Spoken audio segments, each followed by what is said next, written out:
Now, right now, I just hold on to my key. First thing you want to do, Put your seatbelt on. get that seatbelt.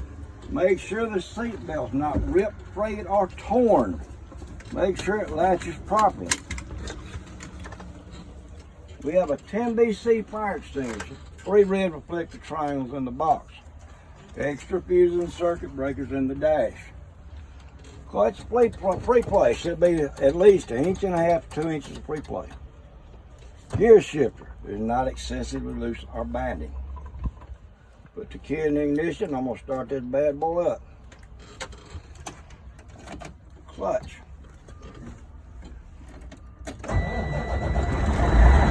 Alright. The ABS light came on and went right back off like it's supposed to. Ease off the clutch. Make sure you are in neutral. Just like so. Oil pressure should rise from 5 to 20 psi within 30 seconds. Temperature gauge should start to rise. The voltmeter should be between 12 and 15 volts. The low air warning light and buzzer is on. It should go off once the air pressure reaches 60 psi. Now, we're going to set the cruise control. Rev up the RPMs. Have to let the air pressure build to normal operating, which will be 120 to 125 psi. Now the air pressure is building, I'll do my in-cab inspection. Driver's side window, clean, not damaged. Driver's side mirror, clean, not damaged, minus security, adjusted properly. Both windshields clean, not damaged. Free of any illegal stickers. Passenger side window, clean, not damaged. Passenger side mirror, clean, not damaged, minus security, adjusted properly. Right here, turn the headlights on. Make sure the dash lights are working. Make sure that high beam bulb is working. Turn the high beam off. Turn the headlights off. Left turn, right turn, four-way emergency flashing, all working properly. Windshield wiper. Push that bottom button and hold it. Alright. Windshield wipers and washer are working smoothly and properly. The windshield wiper blades and arms are not broken or not cracked. They'll cut off automatically. Now right here, you don't adjust the temperature. Just leave it like this. Put it right over here where it's got defrost and heat. Make sure the fan is blowing. The defrost is working and the heater is working. That's all you got to do. Steering wheel free play should be no more than 2 inches or 10 degrees on the 20-inch steering wheel. City horn, air horn, working properly. Now, I'm going to do my parking brake test. For this test, I got to make sure I got at least 120, 125 psi.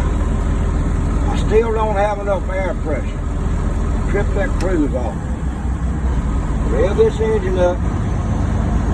About 13, 1400. That way your air pressure builds up real quick. So the state examiner don't want to sit over there not how long you want to sit here. Get that air pressure built up. Now at 120, 125, see it rising?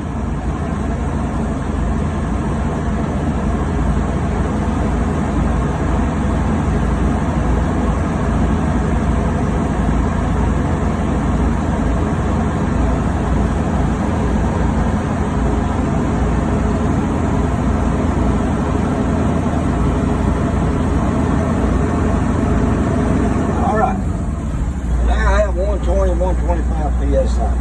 The seatbelt on. I'm going to place the vehicle in first gear. Clutch. First gear. See how it binds sometimes? All you got to do is keep pressure on it and let off that clutch a little bit and it'll fall right in gear. Now, I'm going to release the tractor parking brake valve. Yellow valve. 2 gentle tugs. It's hard to do it gentle on this truck because the clutch is spread up. But try to do it gentle as you can. Real easy.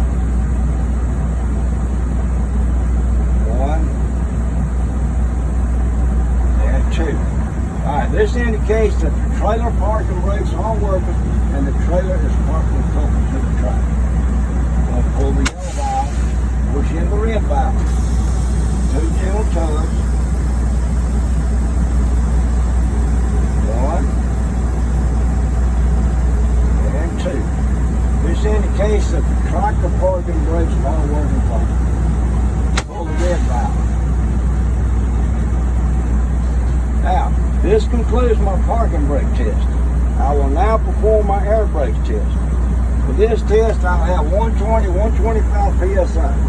With wheels chopped, seat belt still on, I'll place the vehicle in first gear.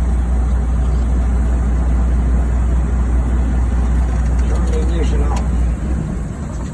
Release that clutch. I'm going to turn that fan down. It's too much noise. Now, I'm going to turn my key back on. I'm supplying power back to my gauges. I'm going to push in both valves. Yellow valve, red valve. Now, I'm going to let my window down. Now, right now, I'm listening for any air leaks. While this is giving my gauges time to equalize. I should not lose more than 3 PSI in 1 minute.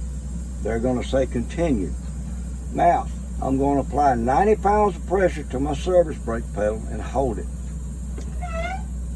I should not lose more than 4 PSI in 1 minute. They're going to say continue. Now, I'm going to fan my brakes between 90 and 60 PSI. The low air warning light and buzzer should appear, but must sound and appear before the air pressure drops below 60 PSI. The low air warning light and buzzer is working properly. Now, I'm going to continue to fan my brakes between 20 and 45 PSI. The red valve should pop out, followed by the yellow valve, indicating that my spring brakes are working properly.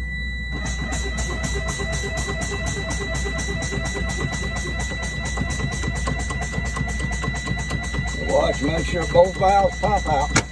All right, this indicates my spring brakes are working properly. This concludes my air brakes test. All right, turn the key off. Now, in order to check my brake lights, I'll wedge something against the seat, against the brake pedal, or I'll get a helper. Check my service brake. Now, this is what y'all got to volunteer. A lot of times they won't ask you. Make damn sure you tell them. To check my service brake, I'll get the vehicle rolling to at least 5 miles an hour with light pressure on the steering wheel. I'm going to apply my service brake. The vehicle should not pull to the left or to the right, and the ABS light should not appear. This concludes my pre-trip inspection. That's it, word for word, T for T. Yeah, you didn't miss a beat on that. You passed. Yeah, I'd say you passed with 100. But that's the way you got to do it, though.